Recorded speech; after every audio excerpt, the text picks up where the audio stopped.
नमस्कार, स्वागत है आप सबका हमारे खास कार्यक्रम में। मैं हूं कवींद्र और आज बात संसद के शीतकालीन सत्र की। संसद का शीतकालीन सत्र 29 नवंबर यानी सोमवार से शुरू होगा, जो कि 23 दिसंबर तक चलेगा।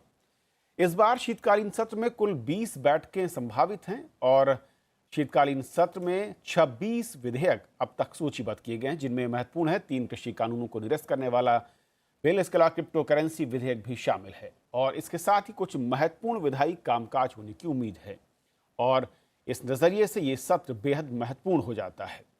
तो आज अपने इस कार्यक्रम में समझेंगे कि असल में सरकार की ओर से शीतकालीन सत्र के लिए क्या एजेंडा है, क्या तैयारियां हैं और किस तरीके से सरकार इस पर आगे बढ़ेगी। वहीं दूसरी ओर ये भी कि विपक्ष की ओर से जिन मुद्दों की बात हो रही है उस पर कितने पर सहमति और चर्चा होगी और किस तरीके से दोनों पक्ष अपनी अपनी बातों को रख पाएंगे इस संसद के सत्र में। हमारे साथ 3 खास मेहमान हैं जिनके जरिए हम इस पूरे के पूरे शीतकालीन सत्र और उसके एजेंडे को समझेंगे। हमारे साथ स्टूडियो में है बीजेपी के सांसद राजेंद्र अग्रवाल साहब, बहुत बहुत स्वागत है आपका। हमारे साथ रामनारायण श्रीवास्तव साहब हैं, वरिष्ठ पत्रकार, आपका स्वागत है। और रामप्रीत मंडल जी हैं, जेडीयू से सांसद हैं, आपका भी मंडल साहब बहुत बहुत स्वागत है।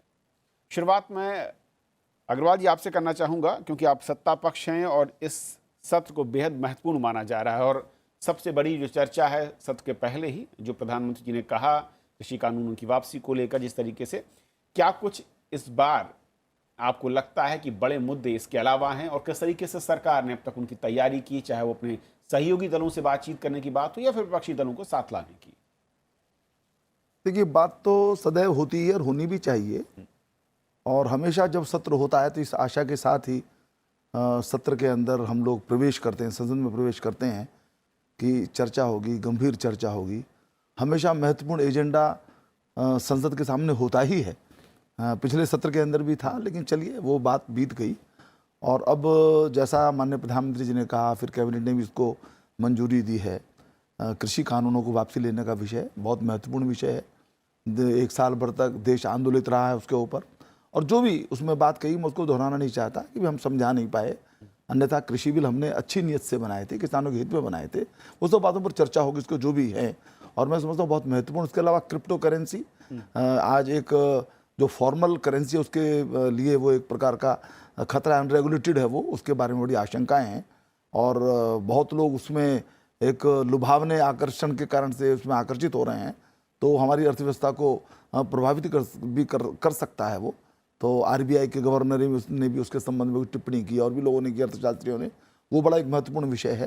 फिर डाटा प्रोटेक्शन का बिल भी आने की बात है और भी जैसा आपने बताया 26 बिल इस बार जो एजेंडे पर हैं, तो बहुत सारे महत्वपूर्ण बिल। और देखा जाए तो पिछले सत्र का भी कुछ पेंडिंग काम बचा हुआ है, वो सारा आएगा और स्वाभाविक रूप से बिल्स के अलावा स्थानीय मुद्दे भी हमेशा पार्लियामेंट के अंदर उठते हैं। सांसदों के अपने क्षेत्र से संबंधित विषय होते हैं जो 0 आवर के माध्यम से या अन्य किसी चर्चा के माध्यम से उठाए जाते हैं।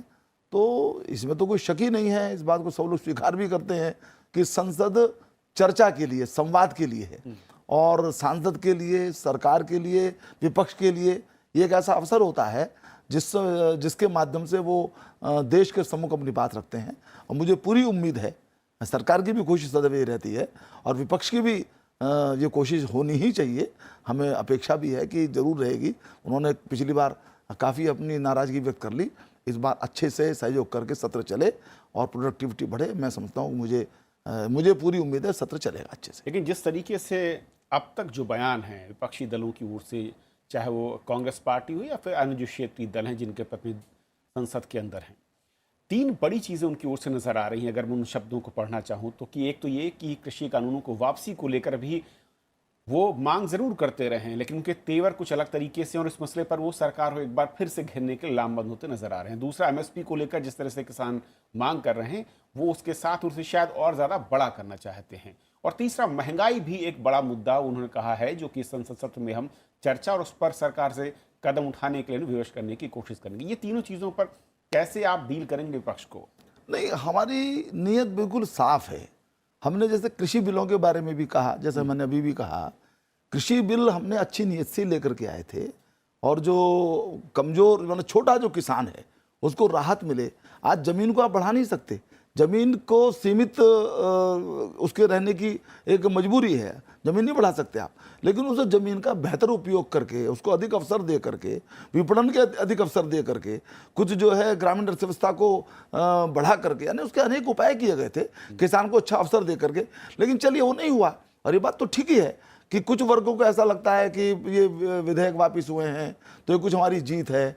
मैं समझता हूं कि इस भाव से यदि चलेंगे तो फिर गतिरोध पैदा होगा। यदि हम इस ढंग से चलें कि ठीक है, हमारी कोशिश थी, हमारी सबकी कोशिश ये है कि किसान की बेहतरी हो और उसको राहत मिले, तो रास्ता निकल जाएगा। जहाँ तक एमएसपी की बात है, देखिए इन बिलों के अंदर एमएसपी का कोई जिक्र ही नहीं था, और सरकार ने बराबर ये कहा कि एमएसपी रहेगी, एमएसपी थी, एमएसपी रहेगी। खरीदारी भी उसकी बढ़ी है, 23 जिन्स को उसके अंदर रखा गया है, लेकिन यूनिवर्सली एमएसपी को रखना, इस पर एक अच्छी चर्चा हो जाए। और मैं समझता हूँ कि इसके लिए जो स्टैंडिंग कमेटी है कृषि की, उसमें चर्चा हो सकती है। और जैसा प्रधानमंत्री जी ने कहा कि हम एक समिति बनाएंगे, वो विचार करे कि कितना व्यावहारिक है। इसके कई आशंकाएं भी उसके साथ जुड़ी हुई हैं। यदि एमएसपी यूनिवर्सली मान लीजिए घोषित हुई, तो क्या उसके भंडारण की व्यवस्था है, क्या उसमें से एक जो डाइवर्सिटी होनी चाहिए फसलों की, वो प्रभावित तो नहीं हो जाएगी। हमारी जो ज़रूरतें हैं आज, मान लीजिए खाद्य तेलों की हमको आयात करना पड़ता है, तो तिलहन की हमारे पास कुछ अधिक रकबा बढ़ना चाहिए, या दलहन का रकबा बढ़ना चाहिए। ऐसे बहुत सारे इश्यूज के साथ हैं, उसके ऊपर एक गंभीरता से विचार हो तो रास्ता जरूर निकल आएगा। नीयत ठीक होगी, रास्ता जरूर निकल जाएगा।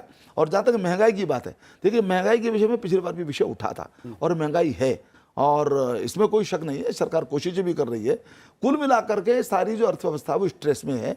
कोरोना के कारण से ये होना स्वाभाविक भी था, लेकिन सरकार उपाय कर रही है, और मैं समझता हूँ उसके ऊपर भी सवाल उठाने का पूरा अधिकार विपक्ष को है। सरकार उसका जवाब देगी, और विपक्ष के सुझाव होंगे तो उसके अनुसार सुझाव, उसका उन सुझावों का अनुसरण करते हुए मार्ग भी सरकार जरूर निकालेगी। रामनारायण जी, क्योंकि सरकार का एक अपना एजेंडा होता है हर सत्र में, और जैसा कि कहा अग्रवाल जी ने बेबाकी के साथ में, हर मुद्दे पर चर्चा और सवाल जवाब होना चाहिए, हक है विपक्ष का, और सरकार को जवाब देने का भी हक बनता है। लेकिन जिस तरीके से गतिरोध हमने देखा था पिछले सत्रों में, क्या वो गतिरोध इस बार टूटता दिखेगा कृषि कानूनों के वापसी के साथ, ऐलान के साथ, या फिर कहीं अभी वो मुद्दा जिंदा है और उस पर ऐसा ना हो कि गतिरोध जो बाकी एजेंडा है उसको प्रभावित करे? देखिए, जो आपने कहा गतिरोध है, गतिरोध बाकी बना हुआ है। पिछली बार भी हमने देखा था, कृषि कानूनों का मुद्दा था, महंगाई का मुद्दा था, लेकिन गतिरोध किस मुद्दे पर हुआ? पेगासस इशू पर हुआ, जो पहले चर्चा में नहीं था। अभी भी कृषि कानूनों का मुद्दा वापस होने के बावजूद भी जिस तरह से जो आंदोलनकारी किसान हैं वो एमएसपी का मुद्दा उठाए हुए हैं, महंगाई का मुद्दा है। संविधान दिवस का कार्यक्रम हो रहा था संसद में, केंद्रीय कक्ष में, 14 विपक्षी दलों ने इसका बहिष्कार किया, वो उसमें नहीं आए, जबकि ये सरकारी कार्यक्रम नहीं था, ये संसद का कार्यक्रम था, स्पीकर कार्यक्रम था। तो कहीं ना कहीं जो बहिष्कार की आज बात आज सामने आई है, ये संसद सत्र के पहले टकराव का एक बड़ा संकेत है, गतिरोध का बड़ा संकेत है। इस तरह के मुद्दे जो आते हैं, जो उसमें मुख्य मुद्दे पीछे छूट जाते हैं। महंगाई का मुद्दा पीछे छूट जाएगा, किसानों का मुद्दा पीछे छूट जाएगा। पिछली सेशन में देखा था हमने, मानसून सत्र में बाढ़ आया था, बाढ़ पे चर्चा ही नहीं हो पाई थी, जबकि बाढ़ से इतनी विनाशकारी जो परिणाम सामने आए वो अभी तक सामने आ रहे हैं। तो ऐसे में विपक्ष को भी सोचना पड़ेगा कि जिन मुद्दों को लेकर, जनता के जिन मुद्दों को लेकर संसद में आना चाहता है, उन पर वो क्या रणनीति अपनाता है, या वो कुछ ऐसे मुद्दों को लेकर आता है जिसमें राजनीति तो होती है लेकिन जनता सीधे रूप से नहीं जुड़ पाती है। संसद सत्र का उपयोग विपक्ष ज़्यादा बेहतर ढंग से कर सकता है, उसे करना भी चाहिए, और मेरा तो करेगा भी। लेकिन मुद्दों की ज़्यादा बात आएगी, वो यही है कि सबसे बड़ा मुद्दा जनता का महंगाई का है, किसानों का मुद्दा है, कृषि का है, उस पर आगे बढ़ना होगा। जो मसले या मुद्दे विपक्ष उठाना चाहता है, सरकार उनको एक मौका देती है कि आप उन मसलों पर चर्चा करा लीजिए। हालांकि नियम को लेकर एक गतिरोध जरूर रहता है कि किस नियम के तहत वो चर्चा हो। उसी के एवज में, उसके बदले में सरकार कुछ जो विधायी कामकाज है उसके लिए सहमति बनाती है और उस पर चर्चा करके उन्हें पास कराने की कोशिश करती है। लेकिन पिछले कुछ 2 सत्रों से ये स्थिति थोड़ी सी बदली हुई नजर आ रही थी। लेकिन इस बार क्या उसमें कोई बदलाव होगा? एक सहमति कुछ ऐसे मसलों पर जो कि देश के लिए या फिर सरकार के एजेंडे में आर्थिक तौर पर महत्वपूर्ण बिल हैं, उनको पास कराने की तरफ सहमति बनेगी, या फिर कहीं वो भी उस तपिश का शिकार हो सकते हैं जो कि एक पिछले कुछ सत्रों में नजर आई? देखिए, ये बिल्कुल सही बात है कि संसद सत्र होता है, सरकार अपने कामकाज की बुलाती है, लेकिन उसमें विपक्ष की रचनात्मक भूमिका होती है, जनता के मुद्दे होते हैं, और विपक्ष को विभिन्न मुद्दों पर अपनी बात रखने, बहस कराने और सरकार को घेरने का मौका मिलता है। एडजॉर्नमेंट मोशन आता है, ध्यानाकर्षण प्रस्ताव आते हैं, यहाँ तक कि अविश्वास प्रस्ताव भी आते हैं, लेकिन विपक्ष को बड़े बड़े हथियार होते हैं संसद में अपने मुद्दों को ले जाने के लिए। सरकार का उद्देश्य होता है कि हमारे जितना विधायी काम का निपट जाए। वो आमतौर पर शीतकालीन सत्र होता है, वो सप्लीमेंट्री बिजनेस का एक बड़ा काम इसमें निपटाया जाता है। पिछले साल कोरोना काल तक शीतकालीन सत्र हो नहीं पाया था, इस बार हो रहा है। सरकार की प्राथमिकता अपनी रहेगी, लेकिन विपक्ष को अपने मुद्दों को लेकर आगे बढ़ना है, तो निश्चित तौर पर उसको कहीं ना कहीं सरकार से संवाद में सामने आना पड़ेगा, संवाद से भागना नहीं पड़ेगा। कई बार हम देखते हैं विपक्ष चर्चा में, बैठकों में भाग ही नहीं लेता, बुलाई जाती है। पिछले सत्र में भी देखा था, जब आप बैठकों में हिस्सा नहीं लेंगे, दूर जाएंगे, केवल मुद्दे उठाएंगे, हंगामा करेंगे, तो वो चीज़ें पीछे छूट जाती हैं और टकराव बढ़ता है। 2 सत्रों की आपने बात की, 2 सत्रों से लगातार इस तरह गतिरोध चल रहा है, और जो अभी भूमिका बनी हुई है उसमें भी लग रहा है कि टकराव बहुत जल्दी या गतिरोध टूटने के आसार कम है। संसदीय कार्य मंत्री ने भी बुलाई है, लोकसभा अध्यक्ष ने भी बुलाई है, राज्यसभा के सभापति भी नेताओं से मिलेंगे, तो एक टकराव को टालने की, गतिरोध तोड़ने की कोशिश होगी। और हमें उम्मीद तो अच्छी करनी चाहिए कि जनता के मुद्दे होते हैं और विपक्षी पूरी अपने रचनात्मक भूमिका में है, सरकार भी जवाबदेह हो, और सरकार की जवाबदेही भी तय होना चाहिए। ये भी बहुत जरूरी है लोकतंत्र में। मंडल जी, क्योंकि शीतकालीन सत्र में जिस तरीके से सरकार का एजेंडा है, कैसे आप देखते हैं? और क्या जो एक बड़ा मसला ये है कि आमतौर पर चर्चा होती है, अवरोध होता है, विचारों में विरोध होता है, लेकिन अंत में सदन महत्वपूर्ण है और वहां पर चर्चा के बाद सही से विधेयक पास हो और कानून का रूप लें और देश की तरक्की और आम लोगों की मदद कर पाएं। क्या इस दिशा में इस बार का सत्र बढ़ने की उम्मीद नजर आती है, या आपको लगता है कि कुछ ऐसे मसले हैं जहां पर गतिरोध अभी भी बना हुआ है और जिसके चलते शायद कामकाज प्रभावित हो?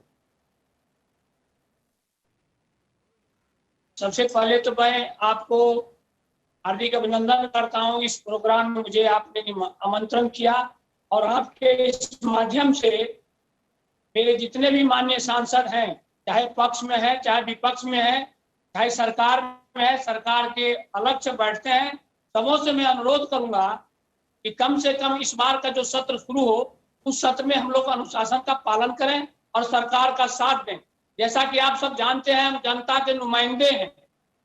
जब हम लोग क्षेत्र में आते हैं तो जनता के बीच जाने में बहुत सी शर्मिंदगी महसूस होती है, और मैं जवाब नहीं दे पाता हूं, हम लोग जवाब नहीं दे पाते हैं।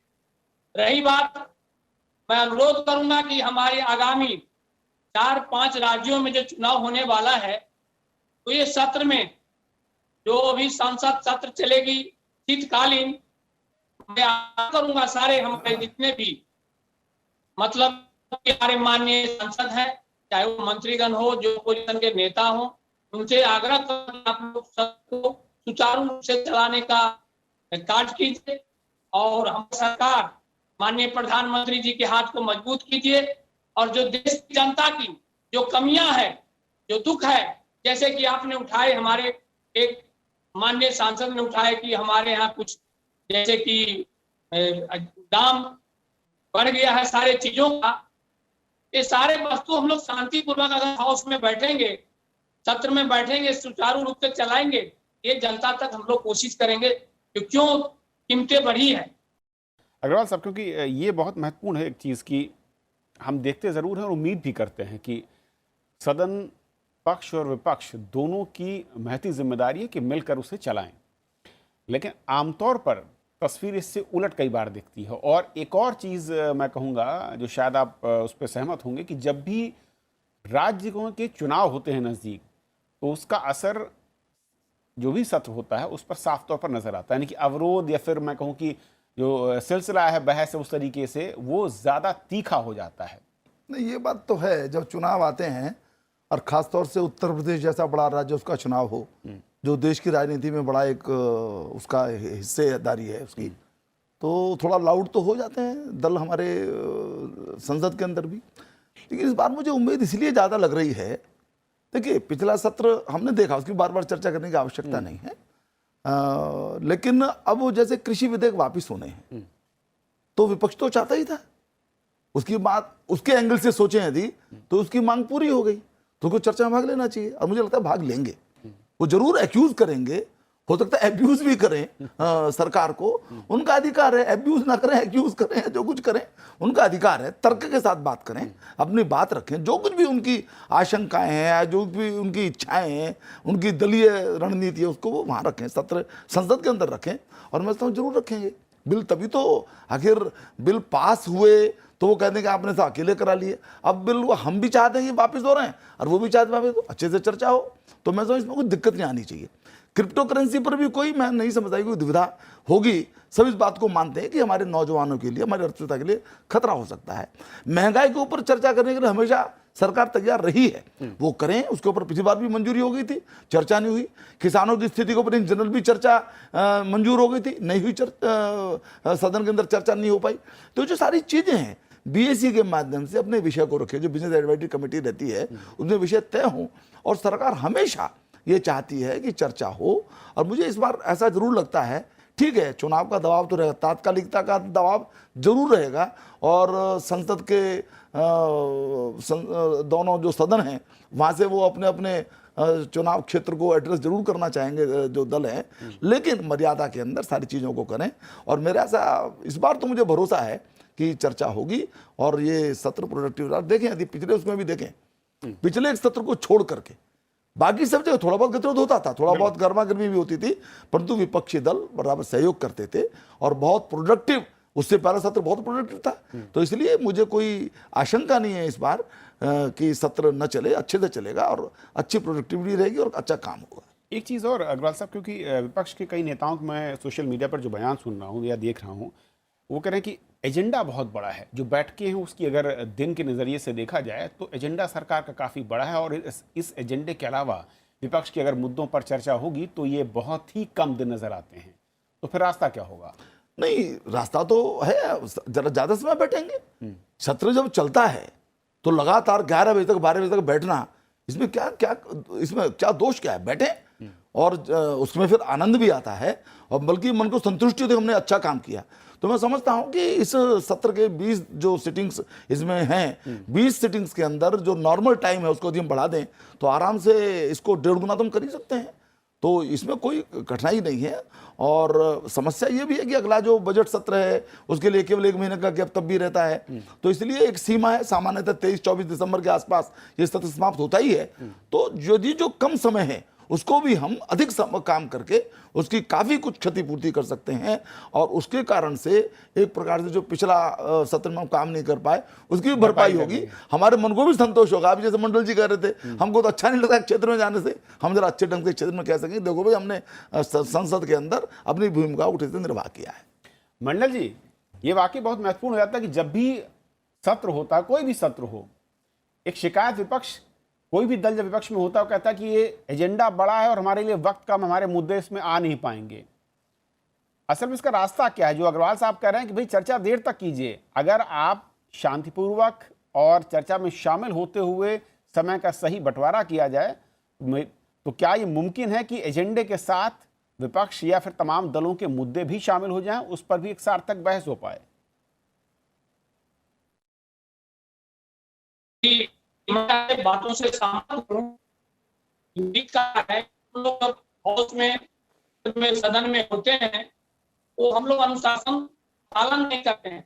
रमनान जी, क्योंकि ये एक बड़ा मसला है। हर सत्र से पहले हम देखते हैं कि इस तरह की चर्चाएं होती हैं, और कई बार ये भी होता है कि चाहे सत्ता पक्ष कहे या विपक्ष आश्वासन दे सत्र से पहले, लेकिन जैसे ही सत्र शुरू होता है उसके बाद तस्वीर कुछ और होती है। बिल्कुल, हमेशा देखिए एक तरह की आप देखेंगे संसद सत्र के पहले विपक्ष की अपनी तैयारी होती है, सरकार की अपनी तैयारी होती है, लेकिन जब सत्र के 1-2 बच्चे होते हैं, कुछ मुद्दे ऐसे आ जाते हैं, जो तैयारियां होती हैं या जो माहौल बनता है वो विपरीत दिशा में चला जाता है। हमने पिछले 3-4 सत्रों में देखिए, पहले क्या होता था, जब संसद में बहस होती थी ज़्यादातर विवाद होता था कि जो चर्चा होनी उसकी लैंग्वेज क्या हो, उस मुद्दे को किस नियम के तहत उठाया जाए, उसकी लैंग्वेज क्या हो, तो उसकी ड्राफ्ट होते थे। बड़े प्रणब मुखर्जी जैसे नेता ड्राफ्टिंग में लगे रहते थे, अरुण जेटली जैसे नेता ड्राफ्टिंग में लगे रहते थे, कैसे कंबाइंड रूप से एक सबकी पसंद का प्रस्ताव सदन में आए। अब उसका उल्टा हो रहा है, अब प्रस्ताव तक पहुँचता ही नहीं कोई, उसके पहले विवाद हो जाता है, संसद के अंदर घुसने के पहले विवाद हो रहा है। तो कहीं ना कहीं हम देखते हैं एक संवाद की बड़ी कमी आई सत्ता पक्ष विपक्ष के बीच में। एक जो संवादहीनता जो बढ़ रही लगातार, उससे टकराव और बढ़ रहा है। विपक्ष को भी थोड़ा सा आगे आना पड़ेगा, सरकार को भी प्रयास करने पड़ेंगे, और सत्र के पहले जितनी ज़्यादा और संसदीय कार्य मंत्री और विपक्षी नेता बैठ के चर्चा करेंगे, बात करेंगे, तो हमें लगता है कि ऐसा माहौल बनेगा जिससे कि चर्चा का रास्ता निकलेगा। क्योंकि सदन शुरू होने के बाद वही समस्या रहती है पहले रहती हैं, जो पहले नहीं होती थी। अभी हम देखेंगे कि जब सत्र शुरू होगा सरकार का एजेंडा तो अपना है ही, विपक्ष के मुद्दे भी हैं, बिल भी हैं, सब तैयारी हो गई है, लेकिन विपक्ष किन मुद्दों को लेकर आएगा, विपक्ष की रणनीति क्या रहेगी, इसको लेकर भी सरकार से कहीं चर्चा नहीं हो रही है। एक दिन की बैठकें होंगी, लेकिन उनमें क्या निर्णय निकलेगा पता नहीं। विपक्ष की अपनी बैठकें हो रही हैं, सरकार की हो रही है, लेकिन एक माहौल जो बनना चाहिए था वो नहीं दिख रहा अभी, वो कमी दिख रही है, कम से कम इस सत्र में, इस 17वीं लोकसभा में, जबकि 17वीं लोकसभा ने कामकाज का रिकॉर्ड बनाया पिछली कई लोकसभाओं की तुलना में। इसके बावजूद जो कमी है वो रचनात्मक अखरती है, इसलिए जनता के मन में संदेह जाता है कि संसद तो चल रही, लेकिन चलेगी कि नहीं चलेगी कुछ नहीं कह सकते हैं। बहुत संक्षेप में अग्रवाल साहब, सार्थक संवाद या गंभीर प्रयास क्या कहीं कुछ लैग कर रहे हैं इसकी तरफ? ऐसा नहीं कि अभी हाल में, पिछले एक दशक की अगर मैं बात करूं तो हाँ, थोड़ा दिक्कत तो है। अब शायद नेतृत्व के ध्यान में, प्रायोरिटी में नहीं है, मैं उस पर ज़्यादा टिप्पणी नहीं करना चाहता। लेकिन जैसा आपने कहा कि चुनाव का जब समय आता है तो कुछ होता है, तो मेरा एक जरूर कहना है कि संसद की कार्रवाई सब लोग देखते हैं।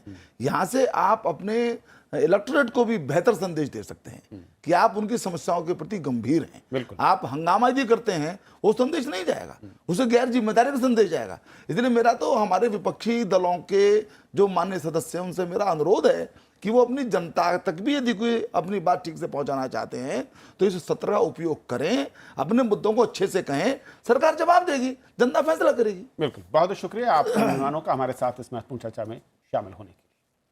तो आज फिलहाल इतना ही।